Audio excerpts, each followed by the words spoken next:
If the PlayStation 6 is going to be digital only, does that mean you cannot buy or use one in the 121 countries in which the PlayStation Network is not available? Assuming the worst case is how we can bravely justify today's beautifully alarmist headline, maybe, which is a stroke of engagement bait genius from the gamer.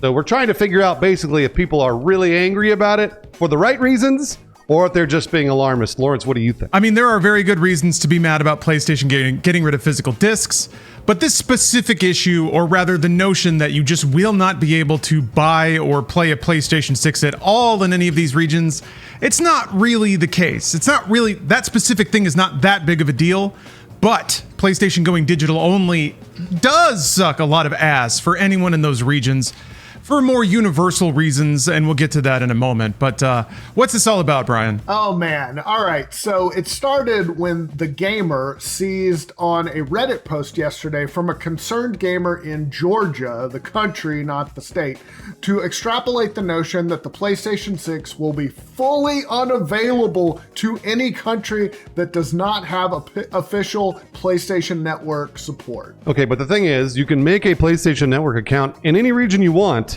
People have been doing it for decades, but the gamer notes that making a PlayStation Network account in a region other than your own technically violates the EULA, which gives PlayStation, quote, the right to suspend, terminate, or restrict your account. Yeah, but like we said, they haven't been enforcing that for decades because this is how anyone in any of those countries buys and plays games on PlayStation Network. They just make one in a different country. So yeah, PlayStation really hasn't been enforcing this at all. I don't know the reasons are that complicated. I guess they just like money and they like getting it from regions that they don't even have to officially support. So it's a win-win for them. Yeah, and there's no indication that PlayStation would suddenly start enforcing strict region locking. But then again, we didn't see them shutting down physical games suddenly either. So who knows with PlayStation these days? That's true. Ironically, the original poster that prompted this story was doing exactly that, making a PSN account in a different world region. It's complicated though. So Georgia is one of the countries in which PlayStation is not offered. So they made an account in Russia, which was officially supported prior to their invasion of Ukraine. Yeah, world politics is kind of the sticking factor here. So this user in question, the one that prompted this, has a PSN account. It's just being held hostage by Vladimir Putin right now. And since PlayStation does not allow you to change the region of your account, this user is essentially saying when PlayStation 6 rolls around, my account will be unaccessible now. They'll basically have to make a new one, but they won't be able to play physical games or log into anything that they had before. Yeah, so these regions will likely have to use the solution that they currently use. Make a PSN account in another region and fund it with gift cards. Yeah, this really sucks.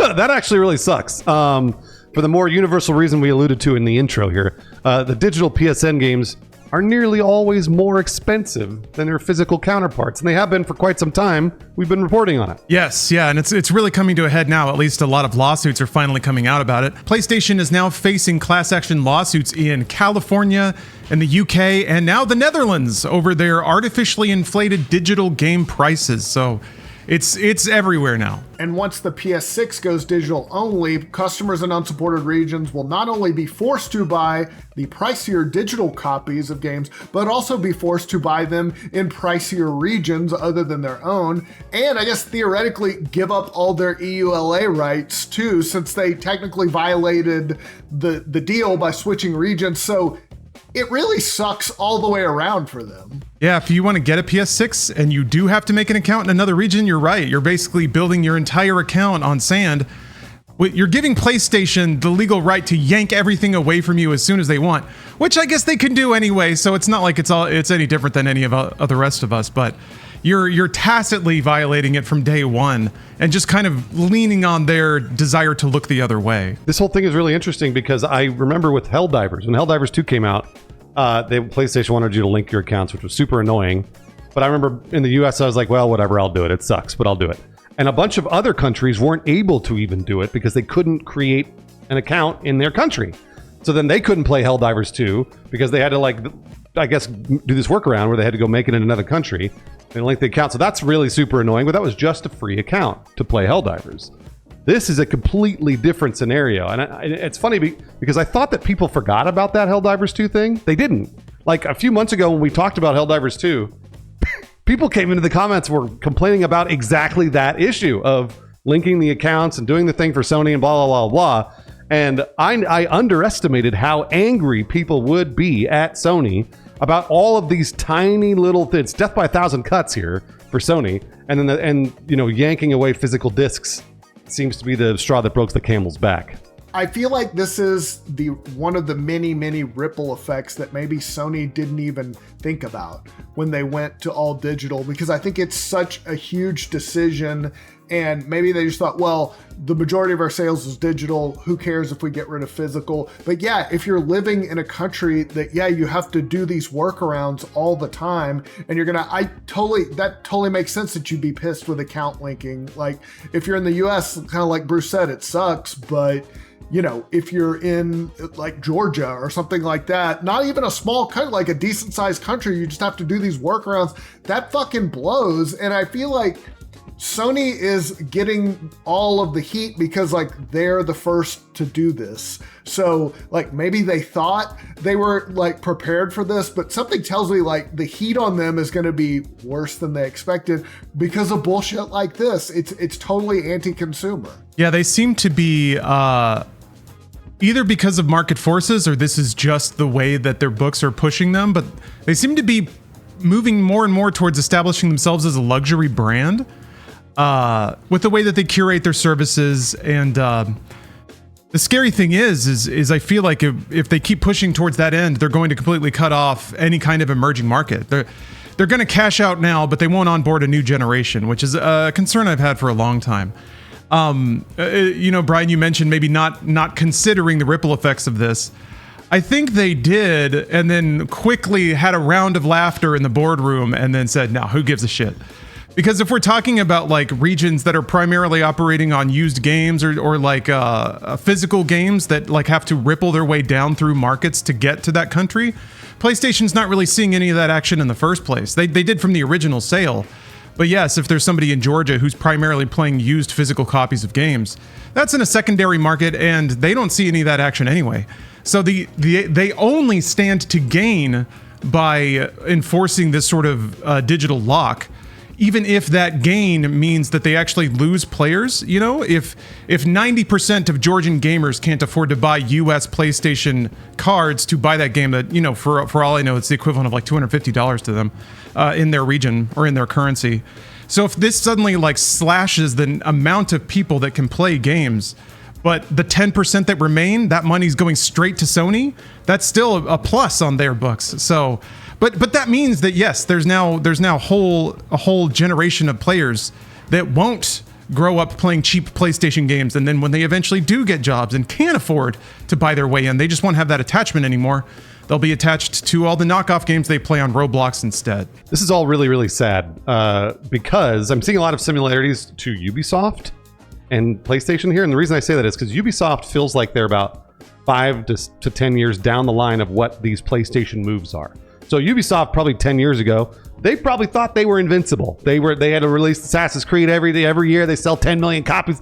They're blowing up, right? And then all of a sudden they're releasing a bunch of Assassin's Creeds that aren't very good. And they're nickel and diming people with their DLC, and everybody's starting to get mad at Ubisoft. It's like more and more, there's like this snowball effect of people being angry at Ubisoft. And now, look where we are. They release good games, but it doesn't matter. They're packed with DLC. Everybody's angry at them all the time. And it really doesn't matter if the product's good. People are so angry at Ubisoft, they're like, I'm not buying Ubisoft. It doesn't matter what it is, I'm not buying it. Sony is working their way down that pipeline right now. They really are. All these anti-consumer practices, like you said, the big laugh in the boardroom, the ho, ho, ho, like all these people laughing about, who cares about people in Georgia? That kind of stuff does reverberate across the internet and then across your friends and your family. And eventually you just don't, if you're cutting off those emerging markets, you're not going to have anybody left to buy your games after all of us are dead.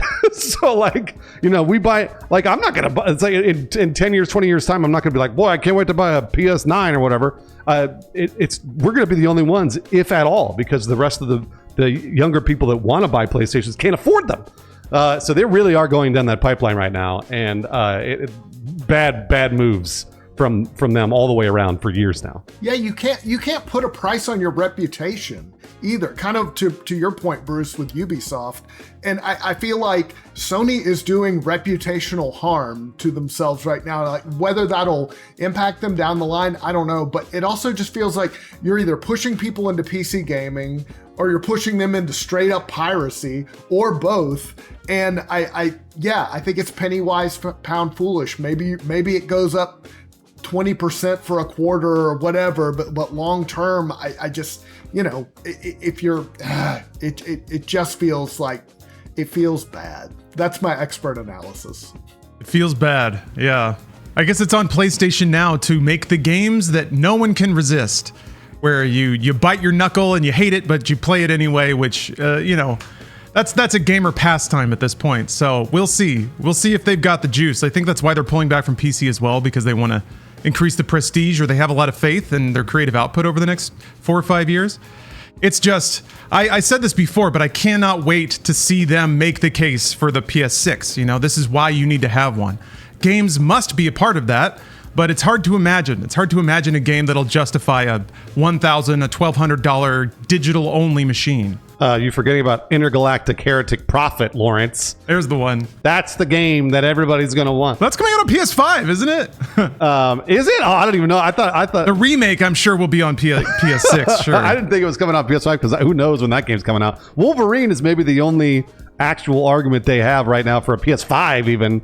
But 6, who knows? There's no way the newest original IP from Naughty Dog is going to get me to go out and spend $1,200 on a PS6. So, but maybe it will for other people. I guess it's a possibility. I don't know. For enthusiasts, maybe. But yeah, if anything's big enough now, it seems like to be a system seller, it's going to be multi-platform. Like GTA 6 isn't just going to be on one console. Like, I don't see a Final Fantasy 7 for the PS6. Like that equivalent that's like, fuck, I got to play this. I got it. Yeah, it's the market. I feel like there's too many. There's PC, there's consoles, there's just too many outlets where they can go. Yeah, it was the best of times, it was the worst of times. It feels like that in gaming nowadays. There's so many games, we can get a lot of them for relatively cheap. A lot of them are very good. The past 5 years have just been scads and scads. So yeah, what is the PS6 going to wallop us with to make us want to open our wallets? I can't wait to see it. I can't wait to see what PlayStation thinks they have. So now the wait begins, and in the meantime, I guess we just endure the headlines as they come. Hey, speaking of endurance, thank you for watching Inside Games today. We have to admit, kind of a slow news day, but with the way headlines have been going, that's pretty good news, I guess. Shoutouts to our patrons to keep us going through the lean times here. I actually noticed this, our good friends at JT Music have joined our Patreon, so thank you very much for the support, JT. They're working on a game called Terrible Lizards, which is a horror parkour game. So give that a look, maybe wishlist it on Steam. Thank you very much. Also, thank you Liger Zero Panzer and Jack Willis. We like y'all too. If you're also working on a horror parkour game, let us know and we'll shout it out. But thank you very much for watching Inside Games. We'll see you next time.